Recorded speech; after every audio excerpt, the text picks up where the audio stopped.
Power 94 WJTT. It's your girl, Zana K here. And in the building, we have a very special, talented, beautiful, and wonderful guest. We got Miss Shanice Shantay. Hello, Chattanooga. Woo-hoo. She is an actress, a singer, all around performer. You are so amazing. Past works include Perfect Harmony, The Wiz Live. I actually love that special. I watched it when I was in college, and it's just something when I see like Black women in those lead roles. Yeah. And you were young, I was young, and I was just like, and that's the only reason why I watched it. It came on like ABC or Fox, and I believe I was at work. NBC. Yes. And I watched the entire thing, and I was just like, in admiration of you. So amazing. So this is like and a here we little are 9 years later chatting in the room together. Yeah, I didn't even know, because before this, I had watched it and I was just like, oh, this is so amazing. Just seeing our people shine, and you, a newcomer at the time, it was just like, oh my goodness, I loved it. So congratulations on that. I know that was a really big thing. It was crazy for me. I dropped out of college like a couple days before the audition. Probably the day before, yeah. And it was my very first audition. And I was like, I'm just going to go in there and see what this life is about. Yes. And my aunt told me these words that never leave me. She says, just be yourself and show them your personality. And it's been sticking with me forever. Booked my first job off of it. So yes, look at God. Look at God. And the talent and the talents that God has given me. But Amen. Always being true to myself. So if you guys don't already know, Shanice is in one of Netflix films. The latest film is called 6888, the 6888 that is, which also just happens to be directed by the amazing Tyler Perry. It's about the only African American woman battalion known as the I will just say 6888, because when I'm like 6,888, the 6888 Battalion, Central Postal Directory during World War II. They were responsible for sorting through the Army's massive backlog of mail in Europe. I'm talking millions of mail. And it was no easy task by any means. We're talking letters, packages damaged, or just missing and needed information like names and address. And you guys the battalion was responsible for getting through that. Were you familiar with the story before working on the film? Absolutely not. And I can say that without being embarrassed, because none of my co-stars were either. Yeah. Kerry Washington had just found out about the story like briefly before Tyler brought it to her. But yeah, it was just another story that our our education system decided wasn't worth, teaching us. Yeah. There's millions of those stories that they haven't, that we don't know about. Right. And that's what makes this film a one of a kind, especially in today's period. Like recently, I found myself just wanting to know more about history. I'm watching all these documentaries, and then it's like to see our people and learn something new. I'm like, oh yeah, I gotta watch that. Yes. So I didn't even know about it, and I kind of downplayed it a little bit. At first, I was like, mail? These the mail. Yeah. But then as you watch it and it unravels, you get to see like you guys are kind of like the lifeline to the society here, like the public here, and then you guys were over there, and then having that line of communication with the soldiers, it just like serves as peace or relief from the war that they are fighting, to know how their family is doing, to know how their wives and everything. So I think that was just so amazing. Truly. What they did is wild, because you text your mother or you text your family member. Right. You don't say you don't hear back from them within an hour, and you're calling them, and you start panicking. Right. But now let's say that you went into war to fight for those exact people. Right. And you haven't heard from them for 2 years. Yeah. Because of a mail backup. Yeah. Like what makes you want to keep fighting? That's right. That's right. And I feel like after watching it, it's like, that's why when I think we were able to see the soldiers' faces, and then you guys were also relieved when you guys were kind of finished and wrapped up sorting all that mail. And if you haven't seen it, like, it was a wall of mail. And that was just in the movie. So, of course, you guys had props. So, ain't no telling what it was really like during that time. So, that is crazy. But now in the film, you played Johnny May, a member of the battalion who also happens to be the firecracker of the group, as I call it. Mind you, during this period of time, it's segregation where Black people, let alone Black women, are looked down upon. But then we have this brave, beautiful, voluptuous, unapologetic soldier who speaks her mind. What was it like preparing for this role? Man, man, there are some roles that you read and you're like, okay, I'm going to do my research on these women's stories, but I know I can bring this character to life. And she excited me when I read it. I was laughing to myself as I read the script the first time. I'm like, this girl is hilarious. Yeah. And yeah, she just gave me life as I was reading it. And I was like, man, I know I can bring her to life. So I researched on the women and their stories after reading the script for the first time. And then I was like, oh, yeah, okay. I met a historian at the callback, and he was telling me Johnny May she comes from a story of the women who were talking about this one woman who was a firecracker. And they used to just say, Johnny May, you crazy. And so from that, Johnny May's character was built. Oh, interesting. Yeah, so I didn't have to really deep dive into her because she wasn't it wasn't her real story of this woman and her experiences. But it was a woman who was in the 688. Yeah. So by studying their story, I could learn more about, just the basis of what they did and how to help bring her to life. But you stood out though. Johnny May stood out. Even like she was there and you knew she was there. Like just by her personality, and you loved it. It's not like, oh, you just loud, just be quiet. And I was like, you are loud, you are strong, you are brave, funny. Yes. And it's like those moments where she probably doesn't mean to be funny. And it just comes out. Yeah, and I wanted it to be real and natural because, again, like these are women who stepped up to the plate. Yeah. A whole bunch of different type of women from different backgrounds, different experiences in life. And she speaks on the fact that, my character went through maybe domestic violence at home, not being able to find work because of the color of skin. And she's like, well, it wasn't nothing else for me to do, so here I am. And she stepped up to the plate and she became a hero. And that's my favorite part about her. But what was it like portraying her, a war hero? I can't even, it was so surreal. Like when I saw the movie for the first time, I was like, oh, you film one part of the movie at a time. And you see it all come together and you're like, oh, wow. Yeah. I think that I just had to keep in the back of my head, like, the dignity and honor. And even though she was a comedic character, just like move with that the whole time. Oh, I love that.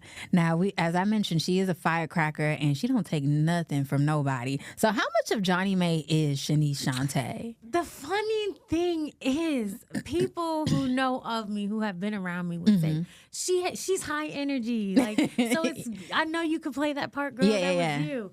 But truly, I am an introvert. I'm an introvert. I'm more... That's very interesting. Yeah, I think I have a lot of thoughts, but I'm not the type to say everything I think. I feel like that's Johnny May. That's what separates us. She's also said she's there for the men. I mean, I'm not gonna say that part of Johnny May is me either. And also, like we just talked about spiritually, I don't use profanities like that, but no, we get that. Yeah, but besides that, I am strong-minded. Okay, kind of outspoken at times. I'll say that. I'm sure she comes out like when needed. Like if somebody really mess with you, somebody get on your nerves, it's like, all right now, like get it together. Now, since playing her, have you seen or experienced her coming out? I'll say her lines every now and then. Really? Like somebody say something, I say, now how's that supposed to help us? I've just been saying her lines a lot. Ooh, say it again. I love that Southern accent. I always want to wonder. Now how's that supposed to help us? Okay. That's from going to Alabama every summer. Like, I was able to get that twang quickly. I love it. It is just, I love it. And then when people, like, in the South, they hear me say, I want an accent, they're like, why? I love it. I went to L.A. recently to just do press for the movie, and they were saying, you have a Southern twang. And I was like, no, don't say that to me. I hear it a little bit. It's kind of crazy how quickly it happens. But for some people, it doesn't happen at all. Yeah. So I don't know. Maybe I'm having a little bit of a Southern twang. Well, I hope you keep it. It's cute on you. You think so? I like it. You're welcome. Now, in the film, we see multiple instances where Johnny May stands up for herself or and her fellow soldiers when met with disrespect or any type of suppression. So when the world tells her no, she says, yes, I can, and is not one to lay down or be walked over. How important do you think that mindset is for us, especially as Black women, to have? Well, I think that if you are anywhere in the world where your value is not what you believe your value is, it's important for you to be strong-minded and strong-willed. Speak up for what you need and what you want and what you deserve. And speak truly from your heart. That's what I'll say about that. And anywhere, anybody, if you're in any part of the world, in any group of people, in any setting where you feel like your value, that you don't feel like your worth is what other people think your worth is, speak up. Speak up. Period. We need that. Like, I'm just learning that. Yeah, and that's probably why Johnny May got, a lot of us who, are outspoken like that's because we have had to be at one point in our lives. Yeah. So that's why, I feel like a lot of people can relate to her or draw near. Like, once she says the things that many people think but are afraid to say, and we have a lot of that in this society because of our own past traumas. And it's like, just stand firm in who God made you to be. Stand firm in who you know you to be. Yes. Because there's no one like you. There's only one you. And it was just crazy, but that's what happened during that period of time. In this country, it's sad to say, but she was not going for that. True. Now, Johnny May is that friend when the haters get the hate and her life gets tough, or even just to celebrate that you went around. I know I would want Johnny May as a friend. She has a hard shell along with a good heart, but because of whatever she may have been through, like I was just saying, it's difficult to be vulnerable. Yeah. What advice would you tell someone who struggles with that? Who struggles with vulnerability? Yes. Oh, man. I have once been a person who struggled with vulnerability, but that's just because I was always afraid that letting people in would make me weak in some type of way. But I really believe that once I was confident in who I was, being vulnerable was a little easier for me because I was like, it's actually it's freeing for me. Yeah. To let people know how I feel in any given moment and not be afraid of the outcome of that. Not with that. Yeah, not be afraid of losing somebody because you were real about how you feel or your true feelings. Once you, I figured out who I am by getting closer to God. Yeah. And I know everybody's not going to have that same process of me, but realizing who you are is very important. Yes. And if you don't have a grasp of who you truly are, I understand why vulnerability is kind of hard. But we all know Johnny May. She knew who she was. Yeah, she did. She wasn't afraid to be all that. She did. Now, if anybody's looking for her alter ego, that is one to definitely have. Now, I would adopt her because it's just she is it. No matter what it is, like I said, she's voluptuous. She's not scared to speak her mind. She's intelligent. She's not dumb, So it's just she knows who she is. So that was perfect. That was God aligned right there to have you. Even though you say you are an introvert, I'm sure you broke out and you did your thing with this one. Definitely. When I first started acting, I think what made me fall in love with it is because I was so shy and so introverted. And when I got on stage, I could just be whoever that person I was portraying. Yes. Whether the other characters liked that person or not, whether the audience, whether I was playing the villain or whether I was playing the part that everyone loved, it didn't matter. I could play that character to the fullest unapologetically. And little by little, it's freeing. It's freeing. And so I'm happy I'm to a point in my real life that I'm not a character, but who I am freely and unapologetically. No, that's the way to be. That's really living life. Of course, we're certainly, our transition date is certain, but the time in between, we struggle with finding what to do, what the value is, and how to be happy in that. Yeah, for real. So that, I think that the antidote there is just knowing your value and knowing who you are and being happy and being free. Yeah, it's not easy. It takes a lot of hard work, but I'll tell my mother, at the end of the day, when I go, I'm gonna be in there alone. Nobody's jumping in the box with me. I gotta live for myself. No, that's true. I love that. Now, 688 touches on doing what you believe is right, even when everyone doubts your abilities and does not understand the value of what you are trying to do, let alone your results. Have you had to deal with that at all, and how did you handle that?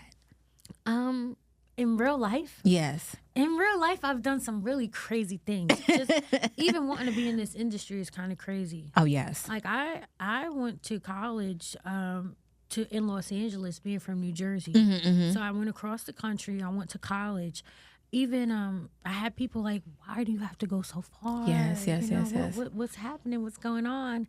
I've always been a person who had to do what I believed I needed to do, whether people thought it was right or whether people thought I would succeed. Yes. Even my family, who supports me so much, I remember leaving them again later on in life and going back to Los Angeles for a pilot season, not even 100% sure, where I was going to stay or how, or if I was going to be able to financially sustain myself. Yeah. And people were worried about me and not sure if I'd be successful in my endeavors, but I did it because it was on my heart to do.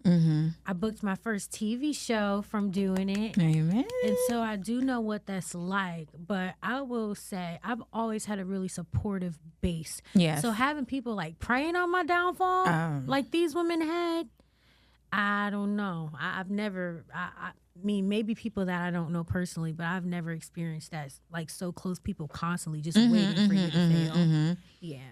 No, we love that. Well, God has been covering you. So even if they were, like, it's brushing off, it's bouncing off like ricocheting because he is protecting you, girl. It's all over you. Now, I saw you in the cast spoke with Corporal Lena Derricott. She led the battalion, for those who do not know. Lena Derricott was actually played by Ebony Obsidian. Really? Yes. So Lena is the woman who falls in love with Abram. And yes. Yes. Well, excuse me. Yes, and that woman had a lot of energy. Even being, she was in her around mid-90s, I believe. She has since passed now. Oh, wow. But just speaking to her was crazy. Like, we're about to tell your story, ma'am. And the story of all the women who you fought with. Miss Lena, we are looking at you right now. Yeah. And it was a beautiful moment. And she was happy and she laughed and we cried. It was beautiful. Now, would you say that helps you better understand the task at hand with who you were? Did it happen before filming or after filming? Yes, before we started filming. Okay, so did that help you at all?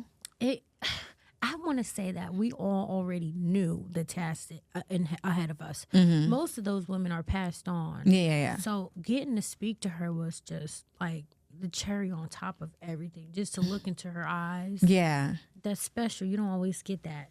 At all. But we knew already the task at hand. These are Black women who brought so much morale during World War II. And were a big part of World War, like, say less. Yeah. We already know the task at hand.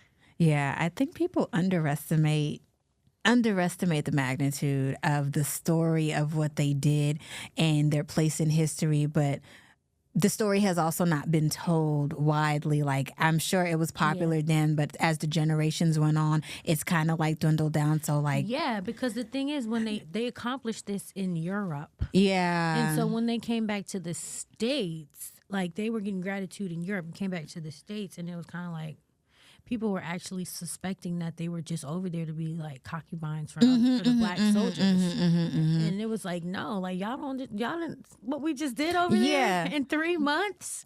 But they never even got the gratitude they deserved when they came back to the States. Oh, wow. So that let us know what our mission was even bigger in taking on this task. Well, I would say that you guys definitely succeeded with telling that story. Now, people just have to give it a chance to watch it, but it definitely does what is supposed to be done in teaching that story and sharing their experience. And you guys portrayed it so well. I watched it 3 times. Oh my! People are saying they watched it multiple times. I'm like, you need a box of tissue for each time you watch. People cry. I go on TikTok and I just see people crying. I'm like, especially when you was singing at the funeral, girl. Oh man. That moment was crazy because I wasn't supposed to sing. That wasn't written into the script. But one day we were filming and Tyler said, "Are you the girl who was in the Wiz Live?" And I was like, "Yes, that's me." And he was like, "Yeah, we're going to write it in where you sing." That's so cool. Yeah, so the women, these 2 women actually did pass. Yeah. And they did have, the 6888 did have to do their funeral for them. But the singing was something that he added. Oh my I'm gosh. very grateful for that. How did that feel? I don't. It's all surreal. It'll hit me in about 2.5 years.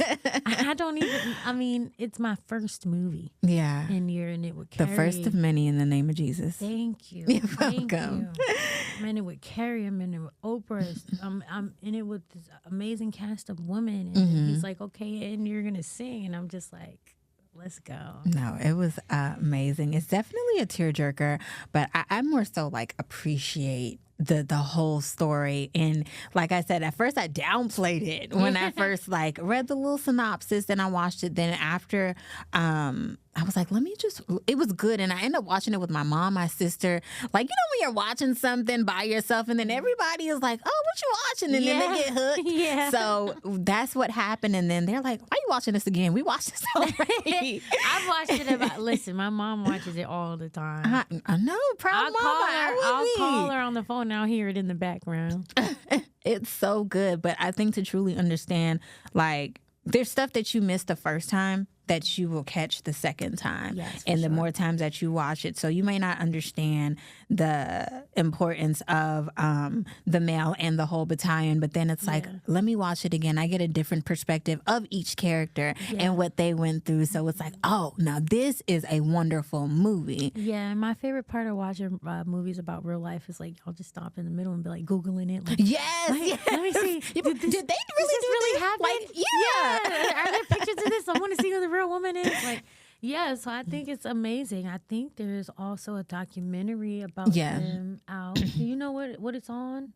I'm not sure. My aunt said she was watching. It might be on. It's okay. We'll find it. Yeah, there's more info where you guys can look and find more information. It might be on Tubi. I'm not gonna lie. It's somewhere. But yeah, just when I watched Hidden Figures and I realized that was a real story, like the impact it had on my heart, I was like, oh my gosh. And the other day I started like getting a little emotional because I was like, when I watched that movie, the feeling I felt is what other people are feeling for our movie. Yes. It's really beautiful. So it's like a kind of like a full circle moment when you get to talk to people and they tell you how they feel about it. Yeah. Now, the impact and the response that you've got, not only from Johnny May, but the film altogether, is that something you expected? Okay, I was really, really hard on myself when it came to this movie because it's my first movie. And so I didn't know if people would think I was funny. I didn't know if people would think I was realistic. Maybe they'd think I was over the top. I just didn't know what to expect. So I formulated my own opinion first after watching it. And I was like, okay. I think you did what needed to be done. You did. I don't think it was maybe your best work, Shanice, but I'm just saying we're all our worst critics. Yes, we are. And so when I did The Wiz, like I was told don't look at any social media. I truly didn't. Just lived in my opinions and my family's opinions on it, and I was happy. And then this time I was like, well, for research. Just for research. Let me just see what they're saying on all social media platforms. And I've been just jaw dropped. Yeah. The way people are loving this movie, like they're learning exactly what we wanted to do, which is simply tell these women's stories and make an impact. It's happening. So I couldn't ask for anything more. Do people love Johnny May? They love Johnny May. Yes, they do. But people are also like in love with this story, and I'm just like, mission accomplished. I've done my duty to my country. No, that it is amazing. Like, not even from like just a historical standpoint, but a film standpoint. Like, just how it was done beautifully. Yeah, it's just crazy. They're saying this is Tyler Perry's best movie, and I'm like, this man has some amazing movies. I don't know how he does it. He has a genius. You know how people are like super.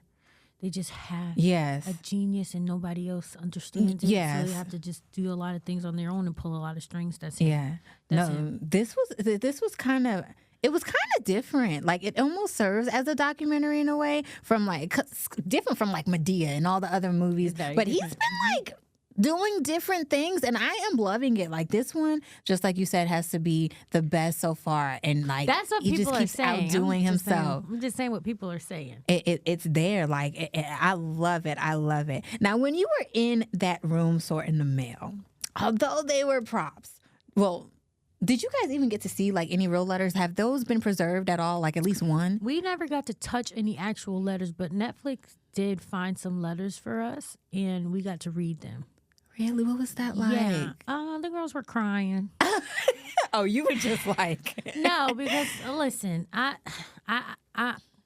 a very emotional person. Okay. So I have to prep myself. You're not gonna cry today. You're gonna read the letters and you're not gonna cry. Yeah. But it was very emotional to see, how people even talk to each other back then. Yeah. The way they talked to each other was so different. It was like, I believe that one day me and you will be together. It's just gorgeous. But then you think about maybe they were never together. Maybe he never got to come home. Maybe he never got to come back and see his kids again. It's emotional. That is the sad part. Now, in addition to like the letters that did have the missing information, even though it was written in the script, did you was there an aha moment when it's like, oh, this goes to this and this connects here and this is how they were able to get the mails to who it belonged to? Yeah, they were doing everything. They were looking at fabrics that women had sent in the packages. The perfume part? They were sniffing the pages. That is crazy. That is dedication. That is they just all wanted to use whatever skills they had. And if somebody's like, oh, I worked in a perfume district and I could spot that smell and tell you what state that came from, they put it to use. They Can were you doing do that? everything. No, heck no. No, I only got a few couple scents that I use. I use the Versace, I use the By Rosie Jane, and I keep it simple. But they were doing everything, and then you see in the movie, like they even sometimes opened the mail, because they needed to know who exactly this is from. Like they took it so seriously. Yeah, that was interesting. It's like to smell that, to even go that mile or connect the identify the symbols that were on there, and then you guys had the map to be able I would have been mind blowing. That's what they did. And then I read that it was supposed to be, or the estimated time frame was 6 months, and they cut it down to 3 to sort all of that mail. Yeah, less than 90 days. Well, she put him on a schedule, Captain Charity Adams, and she was like, we're working 24 hours a day in shifts. So while you sleep, you shower, you work, and we rotate. And Now, the one thing I also love was the hair salon. Yes. Yes. The hair salon in there, it's like, no matter what, we are still going to be able to look up to par. We have to, because if we're not, then they'll just talk about that, right? Yeah. I loved it. Now, what was it, even though like you guys were acting, what was it like to get to have that soldier talk down to you guys when you guys were in the movies and you stood up, or even in the mailroom when the general came through and he's basically saying like, y'all not doing nothing. Y'all are wasting American dollars. Like having them yell in your face or feel like, oh, all that we're doing is not important. What was that like for you? You really just have to step outside of yourself, especially if you have never experienced something as harsh as that, and you might not have the emotion to pull from. You have to step outside of yourself and realize these women really went through this banter. Yeah. They talked to them like that. They disrespected them like that. They made life hard for them like that. And so you just got to be like, all right, well, if I was in this situation. I know you'd probably be like, I know you're not talking to me like that. If I was in this situation and had to remain dignified. Yes. You know, how would we do it? And sometimes you just pull from the energy of an ancestor that you know has gone through it. And you just said, this is for you. And I hope I do it in a good way. Oh, you did. Now, what message do you feel did you take away from this film? The biggest message for me was that anybody can become a hero. Okay. Anybody can become a hero, especially playing Johnny May. It was like, she's not a character that you'd be like, Johnny May, yes, she should go to the military. Yeah. No, if you are put in a position, God places you in a position to step up to the plate in your church, in your community, your neighborhood, wherever you are, you stepping up to the plate can make you a hero. Yeah. You stepping up to the plate can be impactful on your community or your country, this world. Yeah. By you just saying yes and following through and giving it your all. And that's the story that I took from it. And I think on a bigger scale, the story that we can all take it is like, Black women do what their thing. Okay. and this country is all of our country.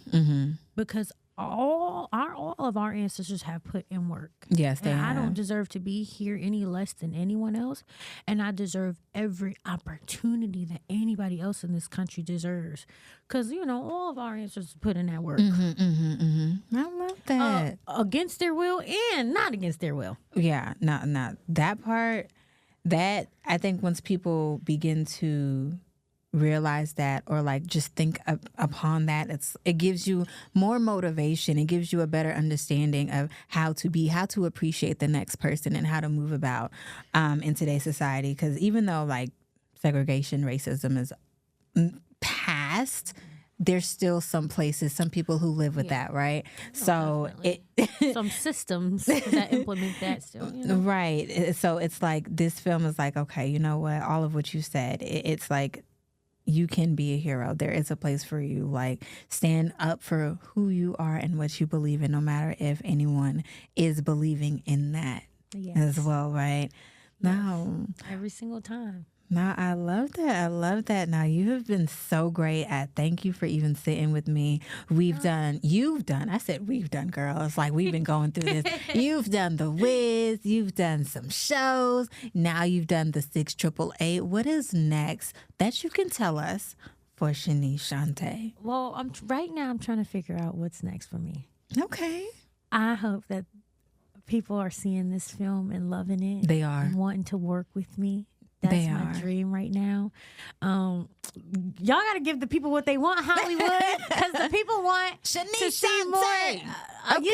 But I've had people tell me in my career, you can't do comedy. You're too pretty to do comedy. I'm just saying what the people say. You could do it but all. But I truly love making people laugh. Really? I grew up an only child who would just do performances in my grandma's house and in my other grandma's house just to see people's reaction. I just want to see people laugh or people at me even. Yeah. I love comedy. And so I really hope that God grants me more opportunities to make people laugh. I can see it. You're just shining and it's making me like just open up and it's making me feel good. Thank you. No, you did good, Mom. You did good with this one.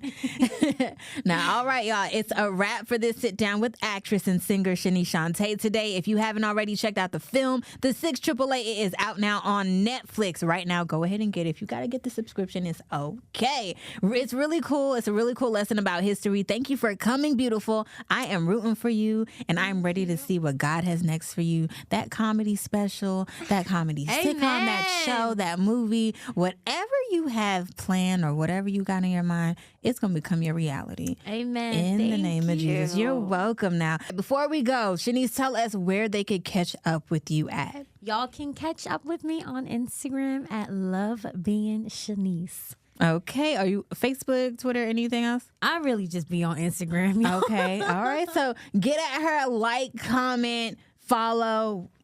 Keep up with her because she's big already. Not she gonna be big. She big already. All right. Go ahead, get that 688 onto your watch list and tell me what you think. All right. I'll be back in a few minutes. You know what to do. Keep it right here on your number one people station for hip hop and R&B. For hip hop and R&B, WJTT Power 94.